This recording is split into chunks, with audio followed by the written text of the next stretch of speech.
কে footballer ছিল? Zinedine Zidane, তাই তো? আলজেরিয়ায় বাড়ি, আর রাস্তায় ফুটবল খেলতেন উনি। জিদানের খেলা দেখেছো? যদি না দেখো আজকে বেরিয়ে ইউটিউবে মেরে জিদানের একটা রিল দেখে নেবে, পায়ের জাদু দেখে নেবে। মারাদোনার নাম আমরা অনেক শুনেছি, পেলের নাম শুনেছি, জিদানের জাদু দেখে নেবে। ঠিক আছে?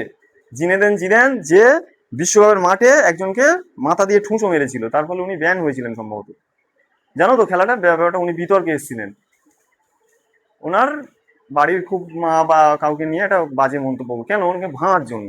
মহাভারতে কর্ণকে যেমন ভাঙার জন্য কৃষ্ণ, কৃষ্ণ নয় শাল্যরাজ, তাই তো? জানো এগুলো? পড়েছো মহাভারত? যখন অর্জুন আর কর্ণের যুদ্ধ হয়, তা কর্ণের বীরত্ব নিয়ে কারো সন্দেহ ছিল? হ্যাঁ, কর্ণের বীরত্ব নিয়ে কারো সন্দেহ ছিল না। কৃষ্ণ আর শাল্যরাজ, কৃষ্ণ ছিল অর্জুনের সারথি, আর শাল্যরাজ ছিল, শাল্যরাজ নয় শল্য, শল্য ছিল সহদেবের মামা, মানে অর্জুনেরও মামা। শল্য কি করেছে? শল্য যখন আসছিল যে আমি পাণ্ডবদের যুদ্ধে যোগ দেব আমার ভাগনাদের পক্ষে, তখন দুর্যোধন ওকে কবজা করে নেয়, শল্যকে নিয়ে ওর শিবিরে চলে গেল, বলে ওকে খুব খাতির যত্ন করছে, তোষণ করছে, এই হবে তাই হবে, মামা আপনি বিরাট যোদ্ধা অমুক। ওরও মামা, দুর্যোধনেরও মামা। বলে শল্যরাজ তো খুব আপ্লুত হয়ে গেল যে আমাকে এত সম্মান করছে। বলে কি করা যায়, আমি তো পাণ্ডব শিবিরে যোগ দেবো বলে যাচ্ছিলাম, এই তো আমাকে ধরেছে, এত যত্ন করলে, এখন কথা ফেলতে পারছি না। তখন বললো ঠিক আছে, আমি কৌরবদের পক্ষে যুদ্ধ করবো, ঠিক আছে, বলে ওখানে কথা দিল। দিয়ে ওখানে খাতির যত্ন খাওয়া দাওয়া করে এবারে উনি পাণ্ডব শিবিরে চলে এলেন। এসে সমস্ত ঘটনা উনি বললেন যে এই ব্যাপার, কৃষ্ণও সেখানে ছিলেন, এই ব্যাপার, আমি ওখানে এই কথা দিয়ে ফেলেছি। তখন পাণ্ডব পক্ষ থেকে কৃষ্ণ যেখানে ছিলেন, ভগবান যেখানে সেই তো জয় হবে, তাই না? নারায়ণ যেখানে সেখানে জয় হয়, নারায়ণী সেনা যেখানে সেখানে জয় হয় না। তো সেই রকম তাহলে কৃষ্ণ তখন কি বললেন? পাণ্ডব শিবির থেকে বলা হলো যে ঠিক আছে, আপনি ওদের ওদের হয়েই করুন, আপনি কথা দিয়েছেন, আপনার কথার দাম আছে, ওদের হয়ে করুন। কিন্তু আপনাকে এই, তখন ওখানে একটা রাজনীতি হলো কি, যে কর্ণকে আপনাকে ভাঙতে হবে, কর্ণের সারথি হবেন আপনি, আর কর্ণকে ডিসকারেজ করবেন, প্রতিবার কর্ণকে বলবেন আপনি ভালো নয়, আপনি ভালো নয়, আপনি আপনি অর্জুনের সঙ্গে পারবেন না, আপনি সমকক্ষই নয়। স্বাভাবিক, আমি একটা বড় যুদ্ধ, আমি যদি আমি ভালো বাইক চালাচ্ছি, কথা বলছি, যুদ্ধ তো এখন নেই, আমাকে যদি পেছন থেকে বাইক রেসে যদি বলে তুই পারবি না, এই হবে, তোর বাইক খারাপ, এই হচ্ছে, ধোঁয়া বেরোচ্ছে, আমি বলবো কি রে ধোঁয়া, সত্যি তাই, আমার একটা ডিসকারেজ হবে। সেরকম যখন অর্জুন কর্ণ সামনাসামনি হলো, অর্জুনকে মোটিভেট করছে কৃষ্ণ, এই তুমি যুদ্ধ করো, তুমি বড় ভীষ্মকে থেকে নেমে যাচ্ছ, চলো, ওইটাই তো গীতা। তখন উনি মোটিভেট করার জন্য যেটা বললেন সেটাই গীতা, জানো তো সবাই? এটা হলো। আর ওদিকে কি করছে শল্যরাজ, কি করছে কর্ণকে, কি করছে, ওই সেই তোমার রথ ভালো নয়, তোমার ঠিক নেই, তোমার এটা নেই, তোমার দেখো অর্জুনের গান্ডীব আছে, তোমার কি আছে, তুমি পারবে না, ওর কাছে এই দিব্যাস্ত্র আছে, ওই আছে, কিন্তু কর্ণ তো ভয়ঙ্কর বড় বীর, আর ও একটা সবসময় বান রেখে দিয়েছিল যে ওকে মারার জন্য। এই করতে করতে করতে করতে ওর পুরো মাথা খেয়ে নিল কর্ণের। সারথি যদি ওর পেছন থেকে ওরকম লেগে থাকে, কর্ণের মাথা খেয়ে নিল, ও হীনমন্যতায় ভুগছে। তারপরে সবাই জানো সেই কর্ণের রথের চাকা মাথায়, হ্যাঁ, সব মিলিত ভাবে কর্ণকে লাস্টে হারিয়ে দিল। ঠিক আছে, কি বলছিলাম? হ্যাঁ, ফুটবলার। তাহলে ব্যাপারটা ওইরকম, জিনেদিন জিদানকে ওইরকম ভাবে অ্যাটাক করার জন্য ফ্রান্সের সঙ্গে সম্ভবত ইতালির প্লেয়ার, ওর নামটা আমি ভুলে গেছি, কি মো দিয়ে নাম, ও ওই দায়িত্বটা নিয়েছিল যে জিনেদিন জিদানকে আমি ভাঙবো, একে আমি ভালো খেলতে দেবো না, করে ওর ওর একটা দিদি বা ওর মা ছিল, ওই সেই সম্পর্কে অশ্লীল অঙ্গভঙ্গি করেছে যে তোমাকে এই হবে তাই হবে। ও মেজাজ হারিয়ে ফেলে মাথা দিয়ে ওকে ধাক্কা মারে বুকে, তার জন্য ওকে লাল কার্ড বা হলুদ কার্ড দেখিয়ে তুলে দেয়। তার ফলে ফ্রান্সের ক্ষতি হলো ওর মতো একটা। তা সেটাই, যেটা রেস ধরে যাচ্ছি, জিনেদিন জিদানের ওটাই ছিল, ওর কাছে কোনো ভালো জার্সি, ফুটবল মাঠ কিচ্ছু ছিল না। ও আলজেরিয়া থেকে পরে ফ্রান্সে গিয়েছিল, সবাই জানো তো, উদ্বাস্তুদের সব যে, কেউ যদি এখানে থাকো কেউ মনে করো না, ইসলামিক যে কান্ট্রি গুলো আছে, যেটা সত্যি সেটাই বলছি, সিরিয়া বা লিবিয়া, ওইখানে যেসব কান্ট্রি আছে সেখান থেকে সব কি হয়, দলে দলে বিভিন্ন ওই ইসলামিক কান্ট্রি থেকে, ইউরোপিয়ান, ভারতেও আসে, জানো তো, বাংলাদেশ বা পাকিস্তান থেকেও সব আসছে, এখানে ছড়িয়ে পড়ে শান্তিতে থাকার জন্য। আইলান কুর্দি বলে একটা বাচ্চা ছেলে ওই ভূমধ্যসাগর পেরোতে গিয়ে ভূমধ্যসাগরের কোলে তীরে পড়ে মরেছিল পুতুলের মতো, জানো, পড়েছো, দেখেছো? যদি না দেখে থাকো মারবে, আইল্যান্ড কুর্দি বলে নেটে মারবে, ওর ছবি এখনো সবাই, ছবিটা ভাইরাল হয়েছিল, ছবিটা আমি পরে বের করিয়ে যদি পারি। তো ব্যাপারটা এরকম, আমি এটাই বলতে চাইছি যে তোমাকে কিছু কাজ করতে গেলে, সে তুমি এখানে কম্পিটিভ খাটো, তোমার জন্য সেই স্পিরিট যদি না থাকে, অদম্য ইচ্ছা যদি না থাকে, বাকি সব আছে, আমার লাইট ফ্যান আছে, বাড়িতে ভালো পরিবেশ আছে, বাবা মা ভালো চেয়ার টেবিল লেগেছে, খাবার পরিবেশন করে, হাত খরচে টাকা দেয়, টিউশন করতে হয় না, সব কিছু আছে, কিন্তু তোমার স্পিরিট নেই, তোমার পারবো না সবসময় যদি ভাবো তাহলে তুমি পারবে না। স্পিরিটটাই দরকার। অদম্য ইচ্ছা যদি না থাকে তাহলে বেকার হয়ে যাবে সবকিছু, সবকিছু থাকার পরেও বেকার হয়ে যাবে। ঠিক আছে? আর যখন ফর্ম ছাড়বে তুমি ভাবছো তখন পড়বে, তখন কি পড়বে তুমি? সবাই বলছে পঞ্চায়েত ফর্ম, পঞ্চায়েত কেন, আরো অনেক ফর্ম ছাড়বে। আজকে যারা চাকরি করছে তারা সারা জীবন চাকরি করবে? 60 বছর পরে রিটায়ার করে যাবে। তো দেশ চলবে কি করে, রাজ্য চলবে কি? তখন তোমাদেরকেই তো ঢুকতে হবে ওখানে। আর ঢুকতে গেলে তার জন্য তুমি যদি যে পড়েছে সে ঢুকবে, যে পড়েনি সে কেউ ঢুকবে ভাই। ঠিক আছে, চলো তারপরেরটা বলো, তিনেরটা।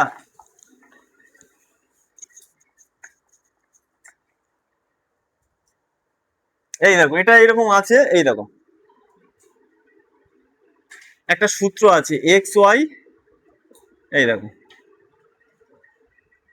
দু রকম দিয়ে করছি। এটা একটা আছে, এখানে মাইনাস হতে পারে, এখানে এরকম হতে পারে, বা এরকম হতে পারে, ঠিক আছে, যা খুশি, এইটা এটার উপর ডিপেন্ড করে এইটা হবে। প্লাস মাইনাস হলে তাহলে এটা কি হবে, মাইনাস হবে। তাহলে মনে করো এখানে কিছু নেই, এরকম ভাবে এই সূত্রের ফরম্যাটটা হচ্ছে এই, দু রকম ভাবে করছি, এই সূত্র ছাড়াও আর একটা করছি। এই দেখো 10% ইনক্রিজ হয়েছে, 10% ইনক্রিজ মানে কি, বেড়েছে। তাহলে এইটা বেড়েছে মানে এই দেখো, এটা 10% ধরলাম, এইটাকে প্লাস করে দিলাম, 10% ইনক্রিজ বলেছে বলে প্লাস। তারপরে বলছে ডিক্রিজ, ডিক্রিজ মানে কমা, কমা এই কমেছে, এই কমেছে, আর এই প্লাস আর মাইনাসে কি হবে, মাইনাস হবে, হয়ে গেল। তাহলে দেখো এক্স এর জায়গায় কি দিয়েছি, 10 ছিল, আর ওয়াই কমেছে 20, মাইনাস ছিল, আর এক্স এর মান কত, এই তো 10 তো, তাহলে 10 আর ওয়াই এর মান কত, 20। এই দেখো এই অঙ্ক হয়ে গেছে। এটা কাটাকাটি করো, এই দেখো এই দুটোর মধ্যে দেখো কি হবে, চিহ্ন কার চিহ্ন বড়, 20 চিহ্ন বড়, তাহলে চিহ্ন যার বড়, বড় সংখ্যাটা চিহ্নর বলবে, 10 হবে, মাইনাস এই মাইনাসটা হলে কাটাকাটি করো, 2 হবে। দেখো এই -12 হবে কি, দেখো -12 মানে কি, 12% decrease, exact decrease, 12% decrease, minus মানে কমা, তাই মাইনাসটা রয়ে গেছে। তাহলে উত্তরটা হবে 12% ডিক্রিজ হয়েছে, DCREASE, ডিক্রিজ, 12% ডিক্রিজ হয়েছে।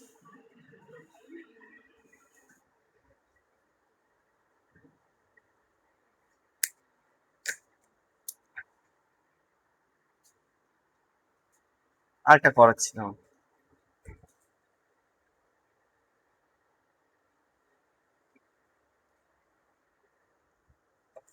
দেখো শিফটটা ভালো করেছি, গুড এফোর্ট, এই এফোর্টটা আমি দেখতে চেয়েছিলাম। বলো, অনলাইনে কেউ কিছু বলছো?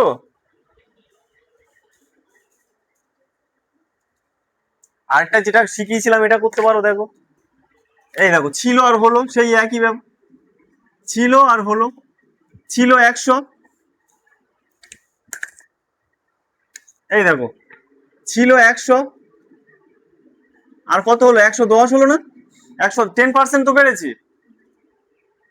আবার যদি এরকম থাকে এটা কত হবে, 20% কমেছে, কমেছে, তাহলে এটাও করতে পারো। তাহলে এটা কত হবে, 1000, এই 10,000, 4টে শূন্য হবে, আর এটা কত, 1888, এইটা হবে। দেখো তাহলে এইটা ছিল, এই দেখো এইটা ছিল, আর এইটা হলো, তাহলে কত কমেছে দেখো, তাহলে 1288, 002, 1200 কমেছে, 1200 কমেছে, মূল সংখ্যা তো এইটা, এইটার উপর 1200 কমেছে, মানে এই দেখো এই 1200 বাই 10,000, তাহলে কি পার্সেন্টেজে নিয়ে যাই, পার্সেন্টেজে নিয়ে যেতে গেলে 100 গুণ করতে হয়। এই দেখো 1 2 3 4, 1 2 3 4, একটা শূন্য বেশি পড়ে গেছে, 4, এই দেখো তাহলে এর শেষে 12ই পড়ে থাকে, 12%। ঠিক আছে,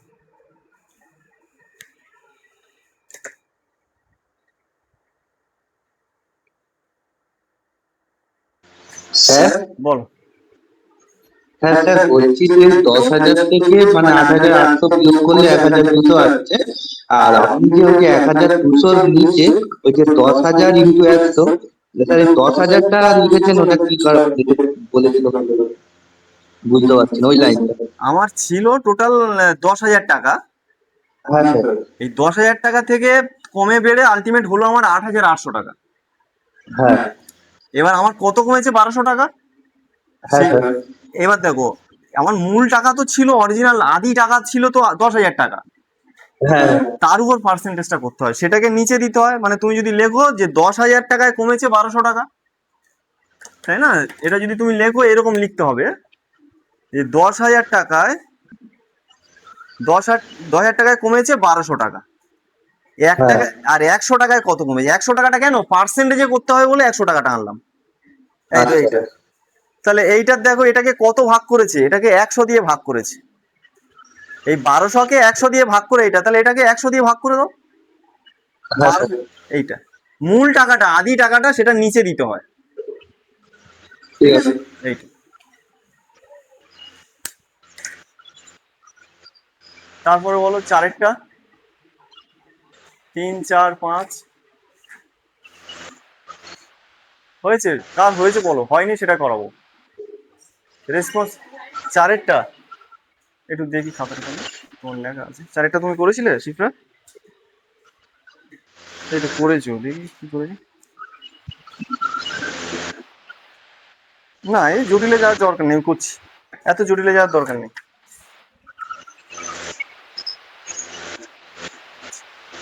এসে একই জিনিস, এই একই ওই কত বেড়েছে, মানে তেলের দাম কমেছে বলে তেলের কনজাম্পশন বাড়বে, এই ধরনের যদি অঙ্ক থাকে, এই একই জিনিস। এই নিয়মে ফেলে দাও, এই নিয়মে ফেলে দাও।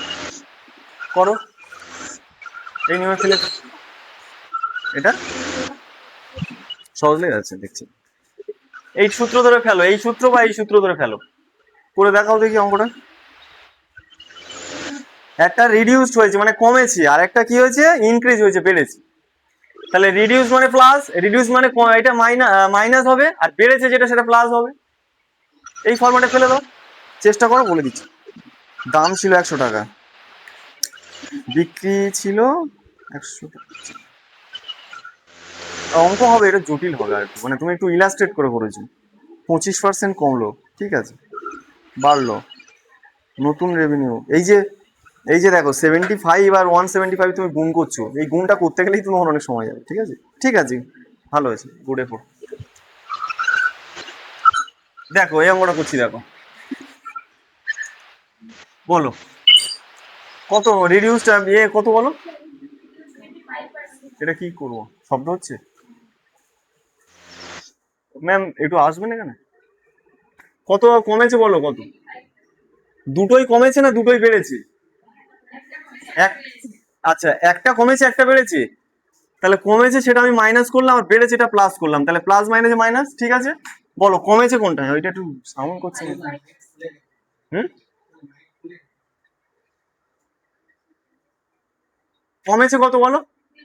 এই দেখো 25টা এখানে দিয়ে দাও। এই দেখো 25। আর বেড়েছে কত বলো? হ্যাঁ ঠিক। এই দেখো প্লাস মাইনাসে মাইনাস। এইটা বুঝতে পারছো না কি ব্যাপার? কেউ বুঝতে সমস্যা হচ্ছে কোনো? তাহলে 25 আর 75 আর 100, এই তো। এইটা বুঝতে পারছো কি? দেখো এই সংখ্যাটা বসাতে পারছো কি? এবার কি বলো, ক্যালকুলেশনটা করো, নিজে একটু করো, করতে হবে এই ক্যালকুলেশন। এটা দেখে দেখেই তো বুঝতে পারছো কি আনসার হবে। আপলোড হয়েছে তো এটা?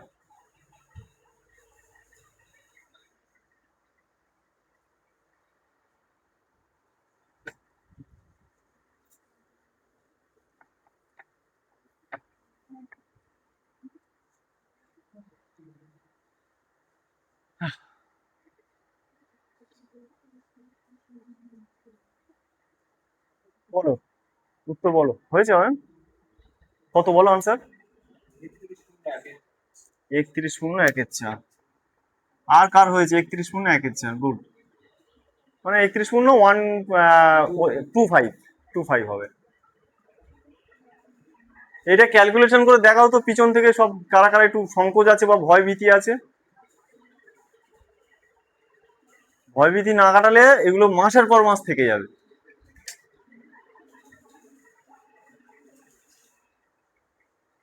বা কার যদি মনে হয় যে বোর্ডে এসে করবো স্যার আমার ভয় লাগছে, চলে এসো বোর্ডে এসে করো।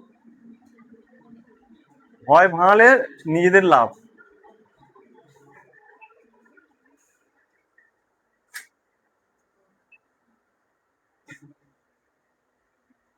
করো, করো। স্যার 31 হ্যাঁ, একের চার। হ্যাঁ এটাই হয়েছে তো। হ্যাঁ স্যার। একটু ব্যাস, ওকে। করছো দেখি।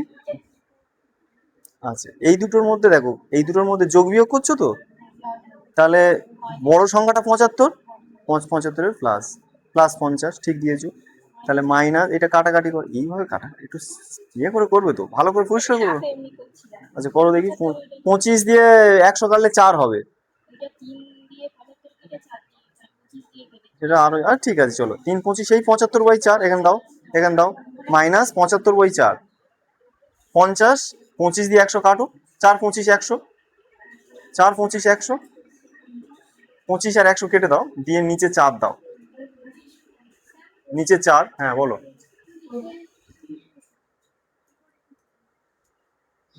আচ্ছা এটা একবার ভাগ করে বসিয়েছো, তাহলে এটা বিয়োগ করো এবারে। কেউ যদি এরকম করো তাহলে এরকম বিয়োগ করো 50.00 আর কত 75 না কত হয়েছে সেটা দিয়ে পয়েন্টটাকে মেনটেন করো। হ্যাঁ পয়েন্টটাকে মেনটেন করো।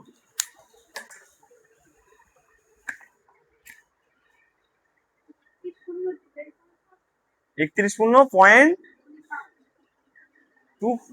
নয়, 1/4 হবে, 1/4 বা 0.25 হবে, 1/4। হ্যাঁ ঠিক আছে, চলো। তোমার হয়েছে, হয়েছে তোমার, একটু ভালো করে দেখি। এই ওকে একটু হেল্প করো দেখি কি করেছে। জিজ্ঞাসা না করলে পাশে বলবে, হ্যাঁ? আর আমাকেও বলবে, পাশে পাশাপাশি ওরা আসছে। ব্যাস ঠিক আছে, এবার তাহলে তুমি। হ্যাঁ এই দেখো, এই এর নিচে তার মানে, হ্যাঁ বলছি না, এর নিচে তার মানে 1 আছে, তাহলে 1 আর 4-এর লসাগু করে এটা 4 বসাতে হবে, এটা ভাগ করে উপরে গুণ, তাই তো? এগুলো জানো তো, কর বলো। 21 না 31 বলছি, তাহলে প্লাস না মাইনাস এসছে দেখো, প্লাস এসছে তাহলে ইনক্রিজ হবে। চলো দেখো এবার, এই দেখো তাহলে এইটা চিহ্ন বড়, 75টা বড় সংখ্যা তো, তাহলে বড় সংখ্যার চিহ্নটা বলবো।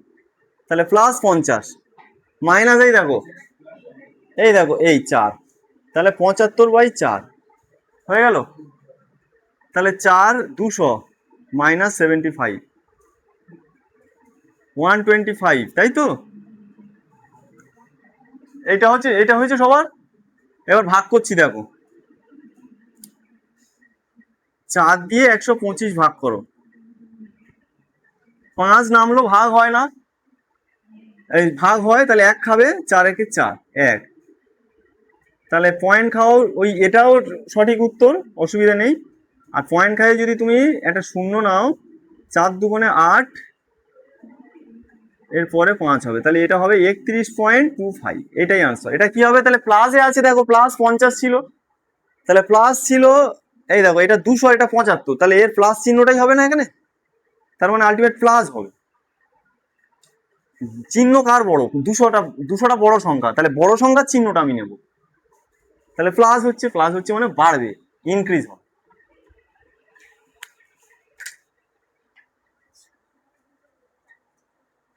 হয়েছে? তোমার কি সমস্যা হয়েছে বলো, পাচ্ছ?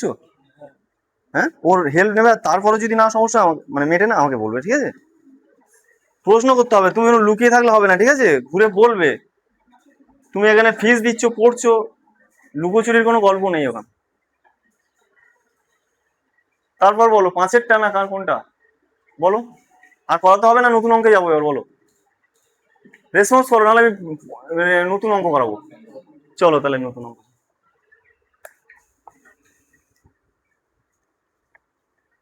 এই ফেয়ার খাতা নিয়ে না কিছু হবে না, একে অপরের যদি ফেয়ার, আমার ফেয়ার খাতাও অনেকে নিয়েছিল, কিচ্ছু হয়নি তাদের, কিচ্ছু হয়নি, আই মিন গভর্নমেন্ট সার্ভিস পায়নি তারা।